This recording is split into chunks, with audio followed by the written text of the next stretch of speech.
Latin masam gilegia topa kapasiano sunin huna kongena zanin nang mamaya kongki kohi katunget na hongza in la hu ding hong konget na honga in bahang hiam chi le lungkham na tampi kathoka kasidik takhi kepen asidik tak mi to kakibanga ka tahat na khem pe be khinta hi misi te laka akinusia akithat lum han chunga alum nangma hu zo ahi non lo na phok non lo te kabang ta hi kepen miala athuk na mun lehom thuk sunga nong koi hinta hi na he na ke ma tunga gikma ma a na tui hol te khem pe to ke nong vuk chipi ka ki khol pi te in ke hong pel ding in nong bola ama te tunga a chizet khwai khatin ke nong bol hi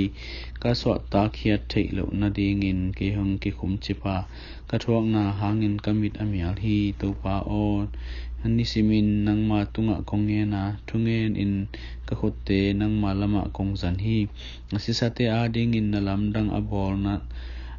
na hi hiam nang ma phat ding in misite hong tho ding hi hiam han chunga nai na kip ki gen ding a sian na muna na thuman na ki gen ding hi hiam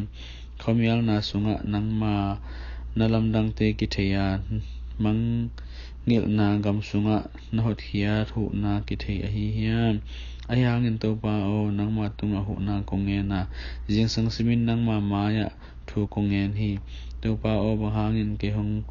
pai hiya na hi hiam bahangin ke kyang panin na mai tang sel na hi hiam kanewa ke pan gim na thokin kasirik takhi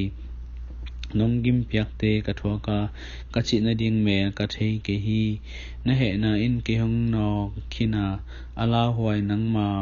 hong do na in ke hong susia hi maute in tui khang bangin sun ton tung ke hong chi u a ke hong tom chip u hi hongi te le kalom te ke ma nong pel sakhina khomial bek ke ma ki khol pi a hi sim khela sang thu tung tan cherin tu pan tu pang pi a hen